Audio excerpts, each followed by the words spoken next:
with a water gun. There you go, we're on.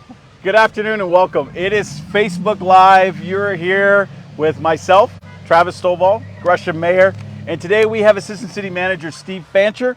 And as you can see, this is our first opportunity to get out on location as we're talking about some of the cool and amazing things that are happening in Gresham. And again, as always, please don't hesitate to get us your questions by dropping those into the comments. So drop them into the comments.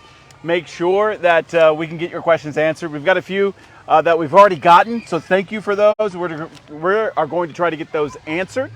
But we've got a lot of cool stuff to discuss today. And again, Assistant City Manager Steve Fancher, welcome. Thank you, sir. It's great to be here. Thank you. Thank you for coming out. And again, we are on location. And part of being on location is really taking a look at some of the cool things that are going on in Parks and Recreation. And that's why partly why we're here at Gresham Center for the Arts Plaza. And we've got the splash pad behind us. Steve, we've got a lot of cool stuff going on with parks. Not so much recreation yet, because we certainly want to invest in recreation. We've got some programs, but certainly want to see that expanded.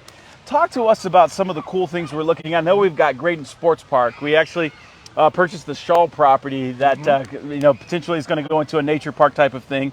But talk to us about some of the cool things that are happening here and around Gresham when it comes to parks. That's part of your responsibility at the city. Thanks, sir. And I do think it's an exciting time for Parks and Rec.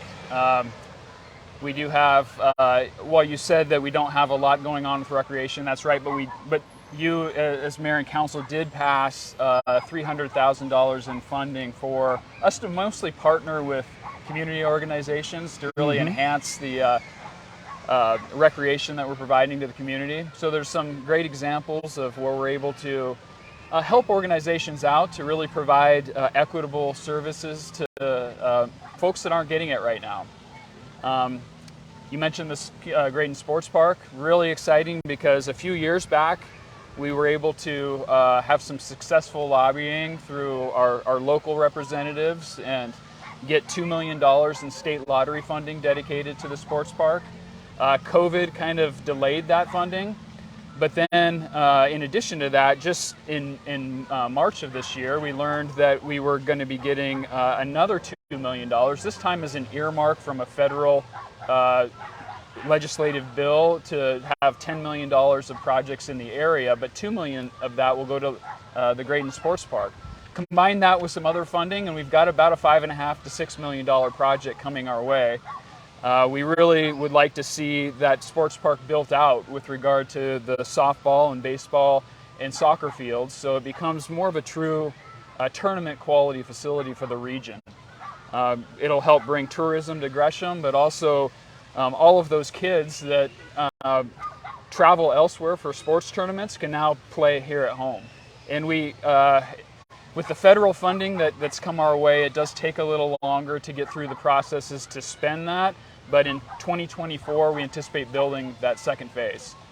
Very cool. So when you think about kind of what you just said, kind of tournament level type of facilities, does that include any hardscape like improvements in kind of the facilities as far as bathrooms and maybe concessions and things like that? Yes, it does. That's one of the amenities that's sorely lacking out there is a real restroom facility, real concessions. We also hope to add other amenities for younger kids, like a playground. We did put a small playground out there this last spring, which a lot of folks don't know about, but we'd like to get a larger playground. We'd like to get potentially basketball court, maybe some pickleball, and additional parking, some other amenities to really support the additional people that are going to be using that facility. And possibly even artificial turf. Wow. Which would extend the playing season for either soccer players or softball, baseball by a lot. Very cool. Those are the things that are super exciting when we think about the quality of our community, is having access to facilities like that and what you just described.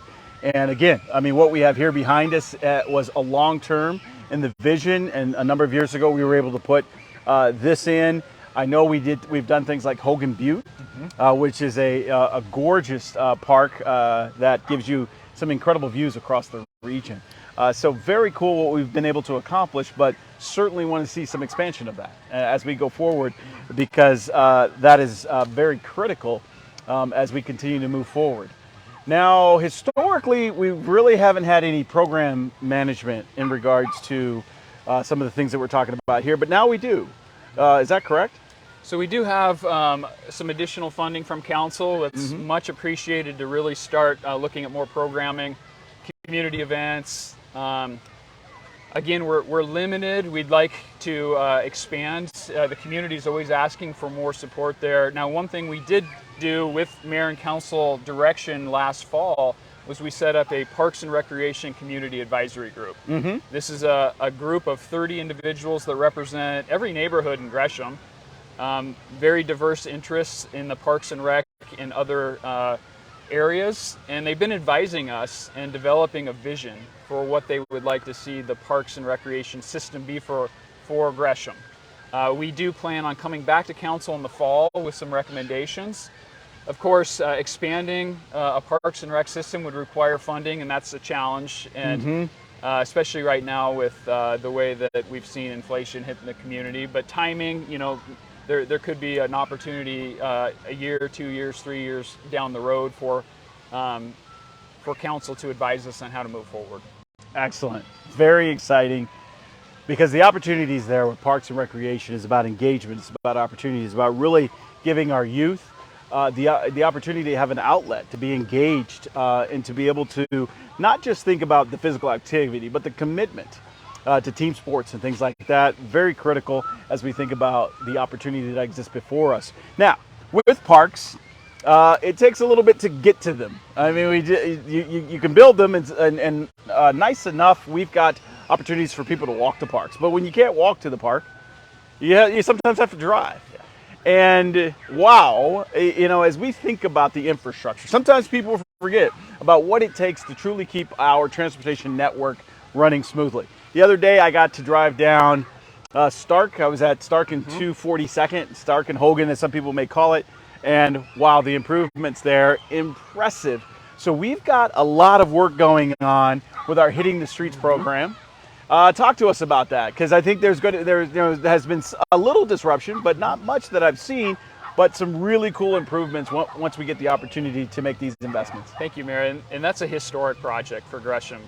Really, really exciting. We are in year 5 of that program. So a number of years ago, the council passed a funding mechanism to really rebuild the residential streets that we had that were just in terrible condition. So about 25% of entire Gresham roadways are being rebuilt as part of this program.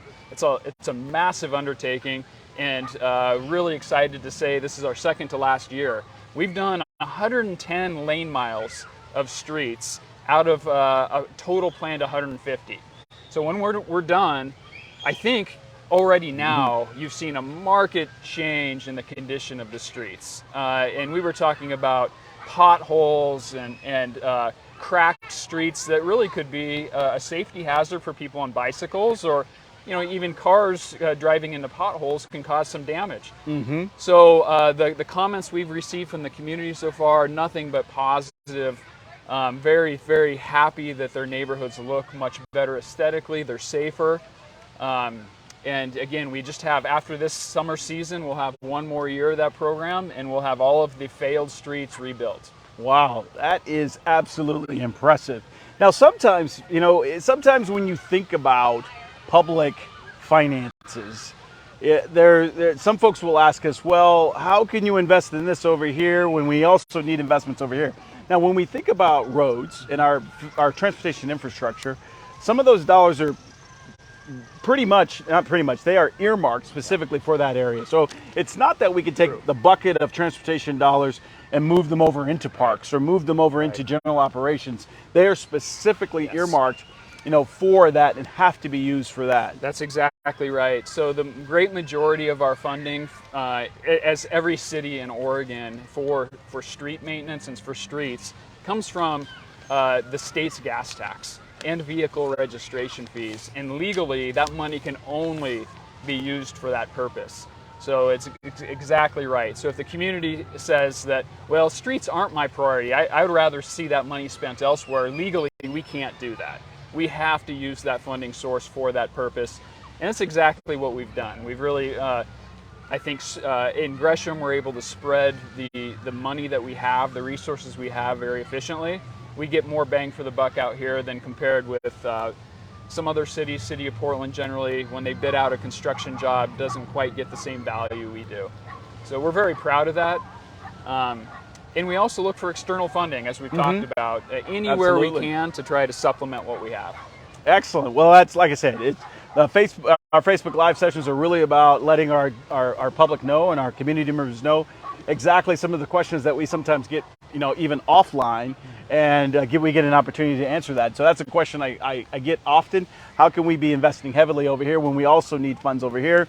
But understanding that those buckets are fairly unique to their funding sources. And when we think about funding, when we think about other areas of infrastructure improvement, we've got a pretty substantial project going on with our groundwater. Yes, we do. Now, historically, we've bought a number of gallons of water from the city of Portland.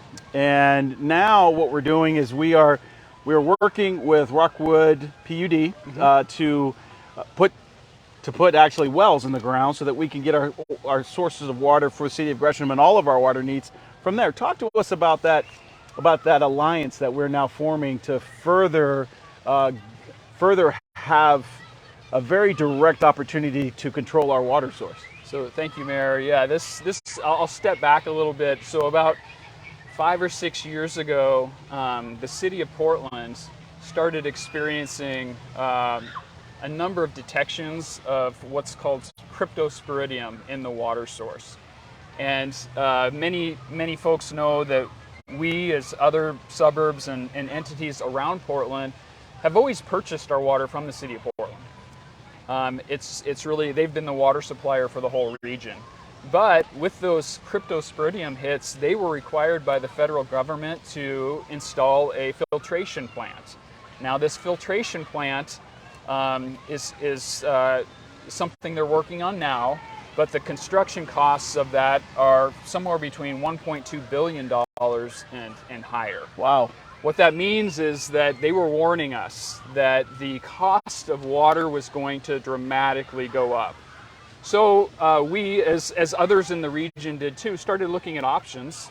In fact, the west side is leaving the city of Portland and tapping the Willamette River. So they're going to be pulling water out of the Willamette River and treating it and drinking that because it's dramatically cheaper and also adds another water source for the region. We looked at our options, and the best option was right under us.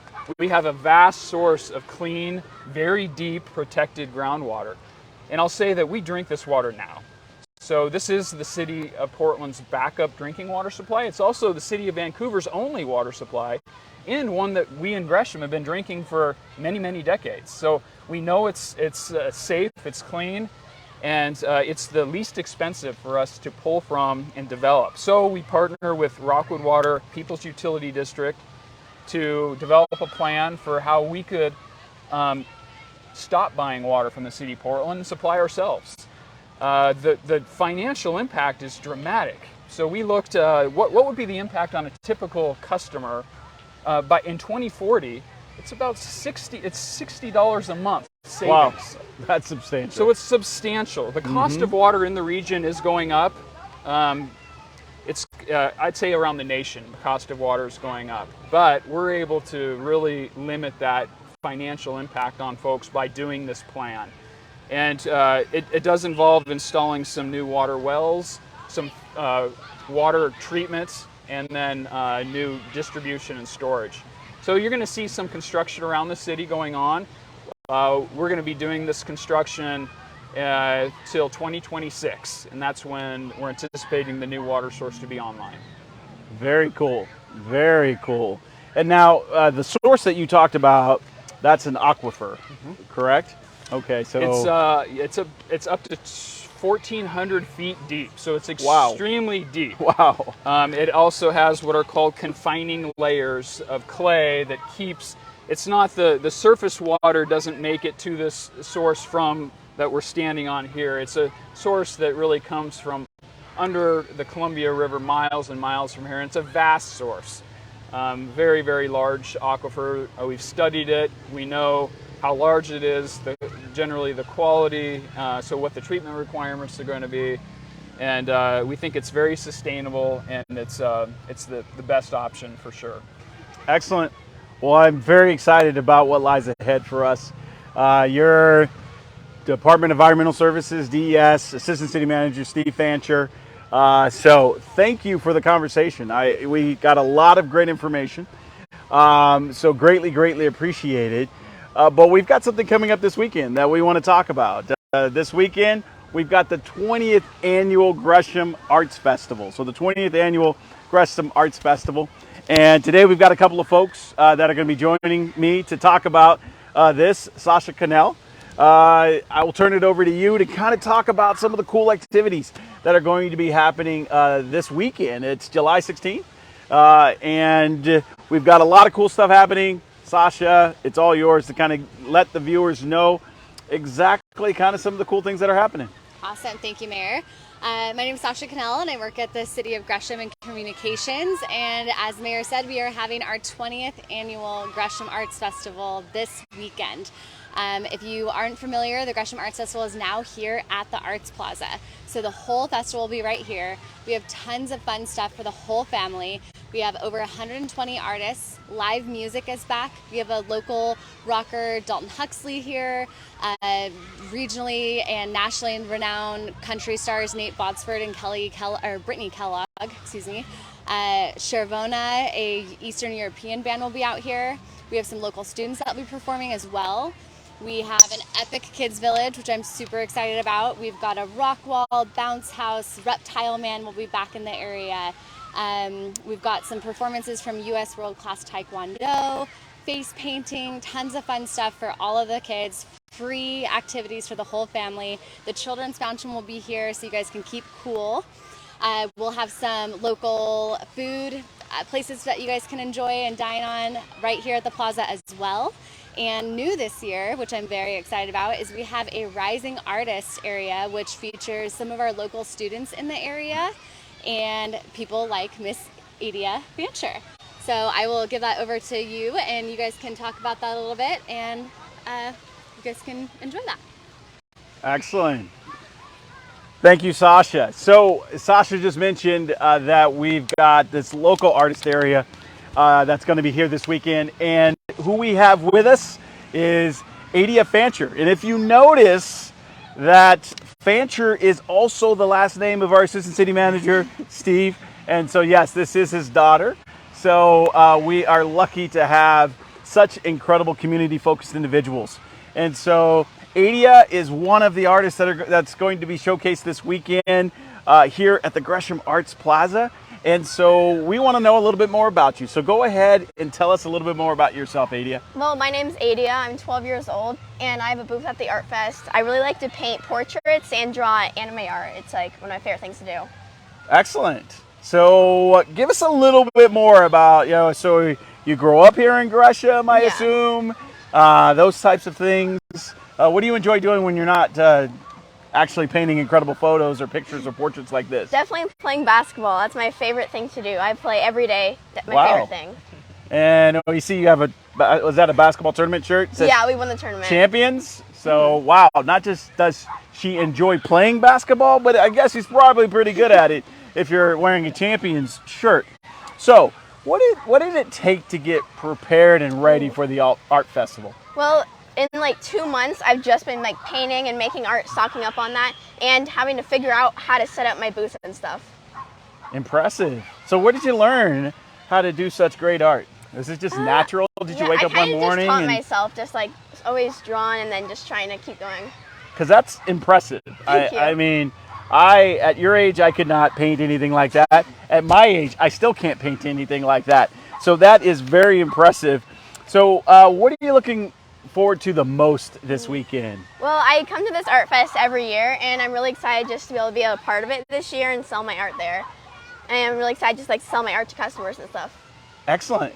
So you folks don't want to miss out. Make sure you get out here to the Gresham Arts Festival this weekend.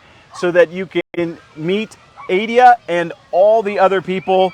And as Sasha just referenced a few moments ago, we've got an incredible slate of performers that are going to be joining us here this weekend. So make sure you make it out and enjoy one of the premier events that we have here in Gresham, right here at the Gresham Arts Plaza. So I want to thank you, Adia. Thank you. And look forward to seeing more of your art as you continue to paint the pictures and continue to increase and improve your art, because you've got a great start here. That's amazing. Look forward Thank to, you, Mayor. again, seeing all the great work you'll do in the future. Thank you. All right. We'll see you later. Adia, Steve, you can hang out here for just a few moments. We'll see you later. Thank you for coming. So we've got a couple of questions that we've had asked. I just want to check to see if we've got any that were live questions. Is there a way to control? Okay. So the question that we got is there a way to control property taxes for seniors? And so we know that sometimes property taxes can be something that is cost prohibitive for home ownership, for folks of low income, and then folks that are facing kind of stable incomes that really don't change. And so the answer to that is, I'm sure there's potentially a way. We don't currently have any programs here in the city of Gresham, but I am confident that that's a discussion that we can have. Because as property taxes go up, as property values go up, sometimes specifically the question is folks who are elderly may not have the opportunity to stay in their home because of the cost of property taxes. So that can be a challenge. So certainly something, I know that's not specifically your Steve, but certainly we do have overlap, though, definitely with Exactly. the utilities that people pay on a monthly basis. Great point. Water, wastewater, stormwater, and we have enhanced the customer assistance program over the last year, and we look to continue to do so to make sure that folks that are experiencing challenge with regard to paying for those services, which bleeds into how they pay for their home, their rent, or their mortgage, that we're doing everything we can to make sure that that's affordable. Absolutely. That's a great point. I didn't pick that up. But yes, I mean, Question for Steve. but yeah, you're spot on. So we've got another question. Is there a way to join the Parks and Rec group in the future? So the question was, is there a way to join the Parks and Recreation Community Advisory Group in the future? And so this effort right now is a limited duration, so 1 year commitment for the group, and we are ending it in November. So right now we're not looking at having another group formed immediately, but I think down the road we could definitely work with the council to explore opportunities for having maybe a more permanent Parks and Recreation Advisory Group. And in the meantime, any ideas, comments, feedback that the community wants to provide, please get in touch with us. You can do so directly to me or our Parks and Recreation program manager, Joe Walsh, or through the city's website. Yeah, Steve, you're spot on. You know, I think there is the probability and the possibility of having, because we have a number of community advisory groups, committees, subcommittees, and task force, not necessarily task force, those tend to be time constrained, but commissions. And you're exactly right. There is the potential to have a more permanent type of advisory body for our Parks and Recreation programs as we continue to work hard at getting those funded. What is the city's plan to recruit and retain police officers? So the question is, what is the city's plan to recruit and retain police officers? We have a very extensive program that we have implemented. We start with, when it comes to recruitment, we actually have a $12,000 lateral. So if a police officer comes from a different agency, that's a $12,000 sign-on bonus. If they're coming new, there's a $6,000 sign-on bonus. So we've got a number of ways that we're working. We've got retention bonuses. So it's not just rewarding folks that are coming in. We've actually implemented retention bonuses over the last year. We're actually implementing additional retention bonuses now. Really, furthermore, it's not always just about money. And I think we have those conversations, and that's what folks think about. And I started there just to highlight that we are looking at being very competitive with our surrounding agencies, and furthermore, hopefully outside of the state, because I don't think it really does a lot of good to take from one agency within our region just to go to another agency. It's really about increasing the overall number of folks that want to work in our public safety arena. And so we're working hard to ensure that we've got competitive wages and packages, but we're also looking at the more qualitative side of things. How do we listen as a community? How do we ensure that our officers have a voice? We're not struggling with this just in our officers, though. We're struggling with this across the entire employment of our great city. So I'm sure Steve, probably has vacancies in his team just based on the number of folks that actually are moving to different opportunities.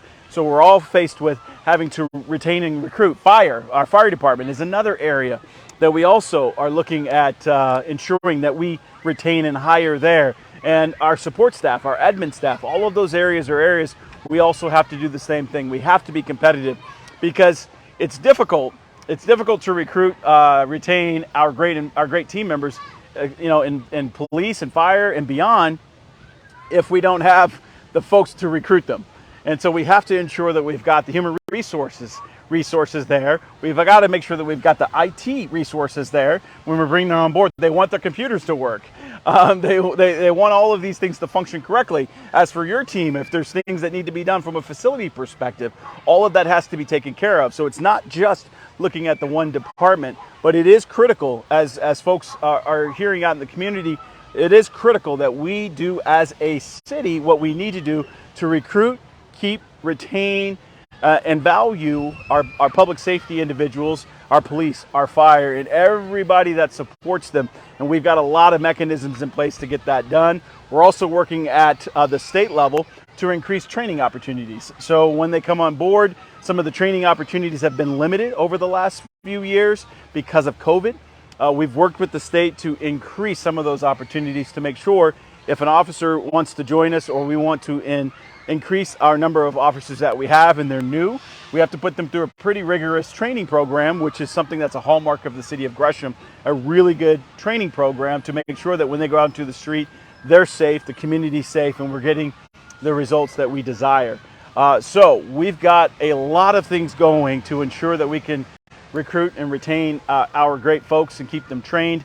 And in the future, I believe here in the near future, we're actually going to, at one of the council meetings, have our city manager and our chief of police actually open up all the things that we have in place to ensure that we can do exactly what that question gets to, is how do we keep our community safe? I think that's really the outcome that we're looking at.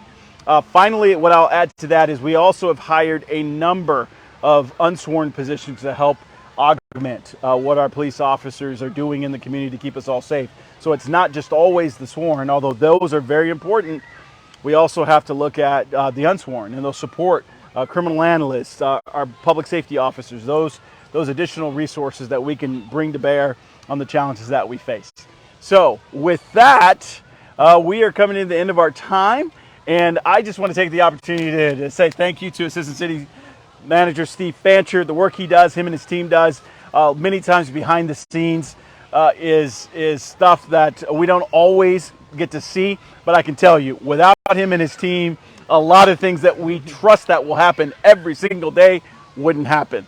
And so I just want to thank you, Steve, for your leadership. Thank you for all the things that you do, and thank your team for everything that you do in our Department of Environmental Services.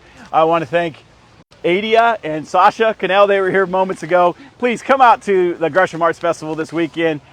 Make sure that you get a chance to meet Adia and get a chance to come out and listen to the great music. We've also got music Mondays and then music in the park, I believe, on Wednesdays. So please come out, enjoy all the programming we've got in the city of Gresham. And until we meet again, please stay safe and stay healthy.